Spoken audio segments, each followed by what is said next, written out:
જે ગૌમાતાને પોતાના ઘરે આવતા જોઈને માત્ર તેમને એક પશુ જોઈ લે છે, માત્ર તેમનામાં એક પ્રાણી ભાવ જોઈ લે છે, એ ગૌમાતાને પોતાના ઘરે આવવાનું રહસ્ય ક્યારેય સમજી શકતો નથી. યદિ ગૌમાતા આપના ઘરે આવે છે તો એ આપને એટલા સુખ પ્રદાન કરી શકે જે સુખ કદાચિત પ્રાપ્ત કરવા માટે આપ પ્રાતઃકાલથી સાંય સુધી મહેનત કરી રહ્યા છો. ગૌમાતા આપણને એ આપે છે કે જે કદાચ હજારો કરોડો રૂપિયા ખર્ચીને આપણને ન પ્રાપ્ત થઈ શકે, આપણને તેવું સુખ ગૌમાતા પ્રદાન કરવા માટે આવે છે. જય શ્રી કૃષ્ણ. સર્વદેવમય, સર્વતીર્થમય, મુક્તિદાયિની ગૌમાતા કી જય. શ્રી ગિરિરાજ ધરણ કી જય. श्री कामधेनु मात की जय. अपने अपने गुरुदेव की जय. सुरूपा बहुरूपाश्च विश्वरूपाश्च मातरः गावो मामुपतिष्ठन्ति मिति नित्यं प्रकीर्तये. सुंदर सुंदर रूपों वाली, बहुरूपों वाली गौओं सदैव मारा निकट रहे, हूँ सदैव गौमाताना निकट रहूं. गौमाताનું નામ સંકીર્તન કરવાથી મનુષ્યની કીર્તિમાં વૃદ્ધિ થાય છે. આપણા ઘરે ક્યારેય ને ક્યારેય ગૌમાતા આવી હશે. ઘણીવાર આપણે જોઈએ કે કોઈ કોઈ ઘર એવા હોય કે ગૌમાતા જ્યાં સામેથી આવે છે, કોઈના આંગણામાં આવીને ગૌમાતા સામેથી બેસે છે. ઘણીવાર કોઈનો દરવાજો ગૌમાતા આવીને સામેથી ખોલે છે. આપણા મનમાં એવો ભ્રમ હોય છે ગૌમાતા રોટલી લેવા માટે આવે છે, ગૌમાતા ભોજન લેવા માટે આવે છે. આપણા ઘરનું જે જૂઠું ભોજન વધેલું છે, જેને કદાચ લૌકિક ભાષામાં એઠવાડો આપણે કહીએ છીએ, એ એઠવાડ લેવા માટે આવે છે. આપણા મનમાં તેવો ભ્રમ છે. ગૌમાતા ભોજનની શોધમાં, ભોજનની માંગ માટે આપણા ઘરના દરવાજા ખખડાવે છે. પરંતુ એ આપણો સૌથી મોટો ભ્રમ છે, આપણી સૌથી મોટી ભ્રમણા છે કે ગૌમાતા આપણા ઘરે એ રોટલી લેવા આવે છે, ગૌમાતા આપણા ઘરે એ ભોજન લેવા આવે છે. પરંતુ વાસ્તવિકતા તો એ છે કે ગૌમાતા યદિ આપણા ઘરે આવે છે તો ગૌમાતા આપણા ઘરે કંઈ લેવા નહીં પરંતુ દેવા આવે છે. આપણને વિચાર આવે ગૌમાતા શું દેવા આવે છે? અગર ગૌમાતા આપણા ઘરે લેવા આવે છે તો મનમાં વિચાર કરીને તો જોવો કે ગૌમાતા આપણા ઘરે શું લેવા આવે છે, આપણા પાસે દેવા માટે છે શું? આપણે ગૌમાતાને શું આપી શકીએ? જે સર્વર્થ સામર્થ્યવાન છે, જે દરેક મનુષ્યને બધા સુખ પ્રદાન કરે છે, એ આપણે એવી ગૌમાતાને શું આપી શકીએ? જે ગોલોકની અધિષ્ઠાત્રી દેવી છે, જેની પૂજા સાક્ષાત ભગવાન શ્રી કૃષ્ણ કરે છે, જે સાક્ષાત ભગવાન શ્રી કૃષ્ણની આરાધ્યા છે, ભગવાન શ્રી કૃષ્ણે જેમની આરાધના કરી છે, આપણે એમને શું આપી શકીએ? શું આપણામાં એવી સામર્થ્ય છે ખરું કે આપણે ગૌમાતાને કંઈક આપી શકીએ?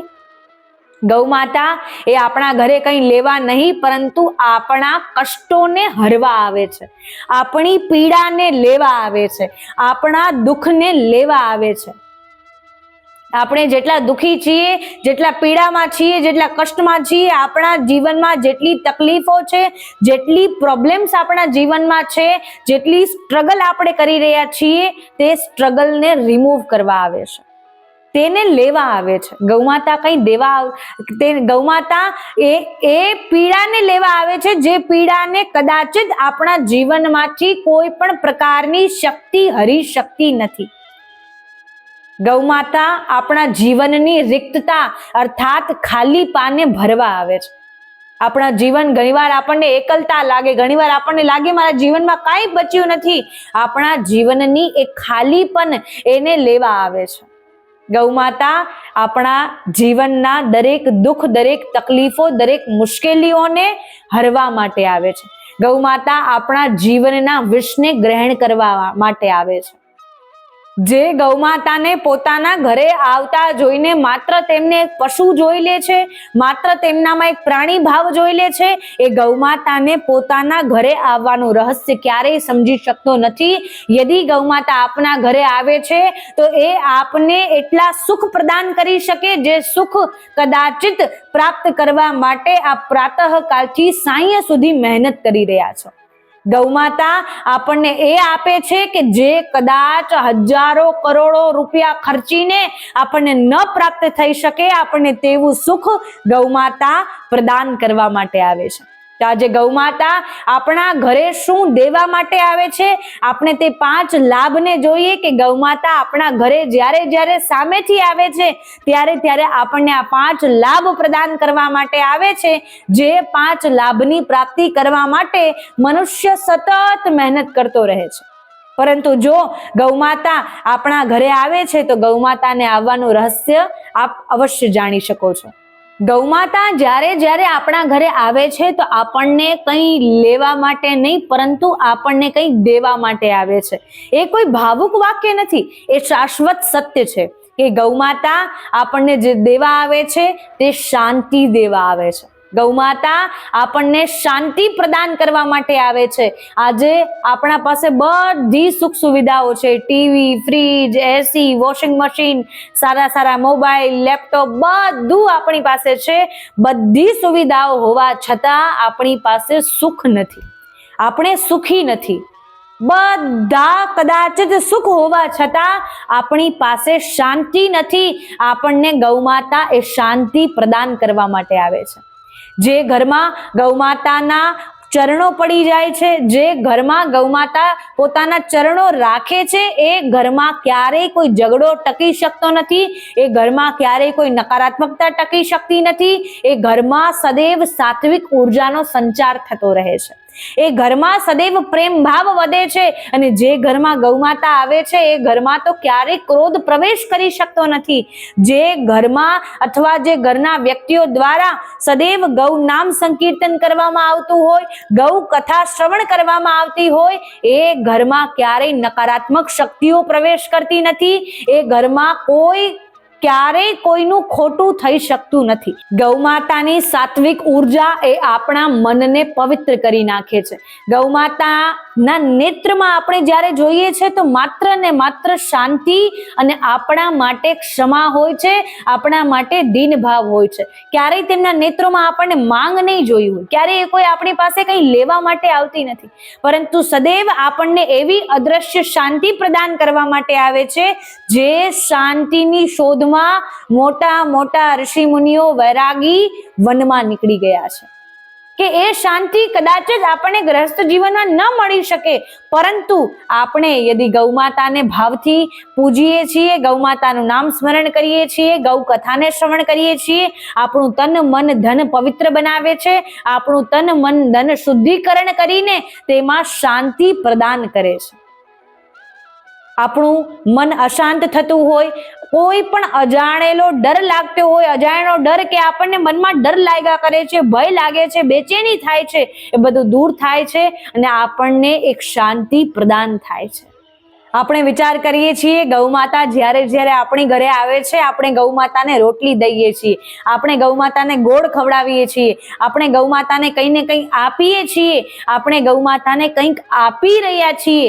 આપણા મનમાં એવો ભ્રમ હોય તો એ ભ્રમ કાઢી નાખવો, કેમ કે ગૌમાતા જ્યારે જ્યારે આપણા ઘરે આવે છે આપણને પુણ્ય આપવા માટે આવે છે, આપણને પુણ્ય દેવા માટે આવે છે.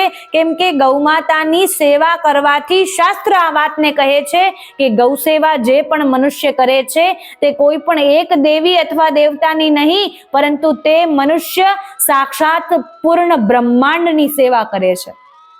સંપૂર્ણ બ્રહ્માંડની સેવા કરવાનું પુણ્ય તેને પ્રદાન થાય છે. જ્યારે જ્યારે મનુષ્ય ગૌમાતાને એક રોટલી પ્રદાન કરે છે ત્યારે ત્યારે તે મનુષ્યને 100 યજ્ઞો સમાન પુણ્યની પ્રાપ્તિ થાય છે. આપણે વિચાર કરીએ છીએ આપણે ગૌમાતાને દઈ રહ્યા છીએ? ના, આપણામાં કોઈ સામર્થ્ય નથી. ગૌમાતા તો પૂર્વ જન્મોના આપણા જે પુણ્ય અધૂરા રહી ગયા છે એ અપૂર્ણ પુણ્યોને પૂર્ણ કરવા માટે આવે છે. આપણું જે પુણ્યનું બેલેન્સ છે તે અધૂરું રહી ગયું છે, તે બેલેન્સને અનલિમિટેડ પુણ્યમાં કન્વર્ટ કરવા માટે આવે છે. ગૌમાતા જ્યારે જ્યારે આપણા ઘરે આવે છે ત્યારે ત્યારે આપણને સુરક્ષા દેવા માટે આવે છે, ત્યારે ત્યારે આપણને રક્ષા પ્રદાન કરવા માટે આવે છે, આપણી રક્ષા કરવા માટે આવે છે. આપણા જીવનમાં અનેક એવી દુર્ઘટનાઓ જે આવવાની હોય છે, આવવા વાળા જેટલા સંકટો છે એ બધા સંકટ, એ બધી દુર્ઘટનાઓ માર્ગ બદલી લે છે જ્યારે ગૌમાતા આપણા ઘરે આવે છે. આપણે જ્યારે મનમાં વિચાર કરીએ કે આપણા જીવનમાં તો કોઈ સંકટ નથી, કોઈ દુર્ઘટના નથી, એ સમયે ગૌમાતા પ્રતિ કૃતજ્ઞતા પ્રગટ કરજો. એ સમયે ગૌમાતા પ્રતિ પ્રેમ ભાવ અને ધન્યવાદનો ભાવ પ્રગટ કરજો કે ક્યારેય કોઈ સમયે ગૌમાતા આપના ઘેર આવી હશે, તેના કારણે ગૌમાતા દ્વારા અને ગૌમાતાની કૃપાના કારણે જ આજે આપના ઘેર કોઈ દુર્ઘટનાઓ આવી હશે, તેને પોતાનો માર્ગ બદલી લીધો હશે. કેમ કે ગૌમાતાની ઉપસ્થિતિ એ અતિ શક્તિશાળી અને અતિ આત્મબલ પ્રદાન કરનારી છે. ગૌમાતા એ એકવાર યદી આપણા ઘરે પોતાના ચરણોને રાખે છે તો એ ગૌમાતા સદૈવ રૂપ માટે એ ઘરના સદસ્યોની, એ ઘરની રક્ષા કરવા લાગી જાય છે. ગૌમાતા દ્વારા એ ઘરની રક્ષા થાય છે, સુરક્ષા થાય છે અને ત્યાંથી દુર્ઘટનાઓ પોતાનો માર્ગ બદલવાનું પ્રારંભ કરી દે છે. એટલા માટે ગૌમાતા સદૈવ આપણી રક્ષા કરે છે. ગૌમાતા આપણને સુરક્ષાનો સ્ત્રોત પ્રદાન કરે છે. ગૌમાતા જ્યારે જ્યારે આપણા ઘરે આવે છે, આપણને સમૃદ્ધિ પ્રદાન કરવા માટે આવે છે. ધન બધા પાસે હોય છે, લક્ષ્મી, પૈસા, અર્થ બધા પાસે હોય છે, પરંતુ બધા પાસે એ પર્યાપ્ત ધનમાં શાંતિ હોતી નથી. જેટલું પણ ધન છે તેમાં સમૃદ્ધિ, તેમાં સંતુષ્ટતા હોતી નથી. એટલા માટે મનુષ્ય ભાગતો જ રહે છે, દોડતો જ રહે છે અને ધન કમાવવાની દોડમાં ક્યારે પોતાના પરિવારને મૂકીને આગળ નીકળી જાય છે, તેને પોતાને પણ જાણ રહેતી નથી. એટલે ગૌમાતા આપણને ધન પ્રદાન કરવા માટે તો આવે જ છે, પરંતુ સાથે સાથે એ ધનની સમૃદ્ધિ પ્રદાન કરવા માટે આવે છે. ગૌમાતા જ્યારે જ્યારે આવે છે, સાથે લક્ષ્મી માતાને પોતાની સાથે લઈને આવે છે. એટલે ગૌમાતા જ્યારે આવે ત્યારે સમજવું કે સાથે લક્ષ્મી પણ પ્રવેશ કરી છે. આજથી આપણા ધંધા વેપારમાં જ્યાં પણ અકારણ રોકાણ આવી રહ્યું છે એ બધું દૂર થાય છે, અકારણ વિલંબ આવી રહ્યો છે બધું દૂર થાય છે અને શીઘ્રાતિ શીઘ્ર આપણા ધંધા વેપારમાં વૃદ્ધિ થઈ જાય છે. ગૌમાતા એ આપણા જીવનમાં સમૃદ્ધિ પ્રદાન કરનારી છે, સમૃદ્ધિ પ્રદાયિની છે કે જે આપણને જેટલું પણ આપણી પાસે ધન છે એને આપણે પર્યાપ્ત માનીને સંતુષ્ટતા પ્રગટ કરીએ છીએ અને આપણને એવો સંતોષ થાય છે. કેમ કે ઘણા વડીલો મહાનુભાવ કહે છે કે સંતોષી સદૈવ સુખી અને અસંતોષી સદૈવ દુઃખી. એટલા માટે આપણા દુઃખનું કારણ પણ ક્યાંક ને ક્યાંક આપણો અસંતોષ હોય છે. કેમ કે આપણને કોઈ પણ વસ્તુમાં સંતોષ જ મળતો નથી, એટલા માટે આપણે સુખી થતા નથી. આપણી પાસે જે છે તે પર્યાપ્ત છે, તેમાં હું સુખી છું, તેમાં હું આનંદમાં છું, પરંતુ આપણને તે પ્રાપ્ત થયું છે તેના પ્રત્યેની કૃતજ્ઞતા ભાવ પણ પ્રગટ હોવો જોઈએ. ગૌમાતા એ આપણને ધન દેવા માટે કે ધન લઈને આવે અને ગળાઓમાં સ્વર્ણના સિક્કા લઈને આવે અને આપણા પાસે અનેક હજારો કરોડો રૂપિયા પ્રગટ થઈ જાય. ગૌમાતા એવા ચમત્કાર નહીં કરે, પરંતુ ગૌમાતા આપણા પર એવી કૃપા કરશે, આપણા હૃદય ભાવને એવી રીતે પરિવર્તન કરશે કે આપણા જીવનમાં ધન નથી તેવો શબ્દ એ નાશ થઈ જશે, તેવા શબ્દને જ નષ્ટ કરી નાખશે. ત્યારબાદ ગૌમાતા જ્યારે જ્યારે આપણા ઘરે આવે છે, આપણને મોક્ષનો માર્ગ પ્રદાન કરવા માટે આવે છે, આપણને મોક્ષ દેવા માટે આવે છે. ગૌમાતાની ભક્તિ સાથે સાથે જ્યારે આપણે પ્રભુની ભક્તિ કરીએ છીએ અને અહંકાર રહિત થઈને જ્યારે પ્રભુની ભક્તિ કરીએ છીએ તો આપણને મોક્ષ ફલ પ્રદાન થાય છે. અને ગૌમાતા આપણા ઘરે આવે છે ત્યારે ત્યારે આપણા અહંકારનો નાશ થાય છે અને જ્યાં અહંકારનો નાશ થાય છે ત્યાં ભક્તિનું પ્રાગટ્ય થાય છે. અને જ્યારે જ્યારે ભક્તિનું પ્રાગટ્ય થાય છે, એ ભક્તિ ગૌ ભક્તિમાં પરિવર્તિત થાય છે, ત્યારે ત્યારે આપણા મોક્ષ પદના દ્વાર ખુલી જાય છે, આપણા માટે ગોલોક ધામના દ્વાર ખુલી જાય છે. અને ગૌમાતાને જે મનુષ્ય માં માની લે છે, જે મનુષ્ય ગૌમાતાને એકવાર માં કહીને પુકારે છે, પ્રભુ તેની પુકારને સાક્ષાત રૂપે શ્રવણ કરે છે. યદી આપણે ગૌમાતાને માત્ર ગાય સમજી રહ્યા છીએ, માત્ર પશુ સમજી રહ્યા છીએ, આપણે બહુ મોટી ભૂલ કરી રહ્યા છીએ. ગૌમાતા આપણી પાસે કંઈ લેવા નહીં, પરંતુ આપણું ભાગ્ય આપણને આપવા માટે આવે છે. ગૌમાતા આપણું સૌભાગ્ય દેવા માટે આવે છે. ગૌમાતા આપણને ધન દેવા માટે આવે છે. ગૌમાતા લક્ષ્મીની કૃપા દેવા માટે આવે છે. ગૌમાતા અદ્રશ્ય શાંતિ દેવા માટે આવે છે. ગૌમાતા આપણને એ દરેક સુખ, ધન, વૈભવ, ઐશ્વર્યની પ્રાપ્તિ કરાવવા માટે આવે છે, જેને પ્રાપ્ત કરવા માટે આપણે સતત મહેનત કરી રહ્યા છીએ. ગૌ માતા આપણને સુખ સમૃદ્ધિ પ્રદાન કરનારી છે અને ગૌ માતા આપણું સૌભાગ્ય આપણને પ્રદાન કરે છે ત્યારે આપણા ભાગ્યોદયના દ્વાર પણ ખુલી જાય છે. ગૌ માતા જ્યારે આપણા ઘરે આવે છે સમજવું આજથી જ મારો રાજયોગ પ્રારંભ થઈ ગયો છે. ઊભા થાવ, મહેનત કરો, ગૌ માતાની સેવા કરો અને સાથે સાથે પ્રભુની પણ સેવા કરો. ગૌ માતા અને પ્રભુ આપના જીવનમાંથી દરેક તકલીફોને, દરેક મુશ્કેલીઓને નષ્ટ કરીને આપને સબ સુખ પ્રદાન કરશે. તો આ જ પ્રકારે ગૌ માતાને પોતાના ઘરે આવતા જોઈને ક્યારેય દુઃખી ન થાવ. ગૌ માતા જ્યારે આપણા ઘરે આવે તેમના પ્રત્યે પ્રેમાનુરાગ પ્રગટ કરો અને ગૌ માતાની સેવા કરતા રહો. ગૌ માતાની સેવા માટે અનેક ભક્તોને પ્રેરિત કરો.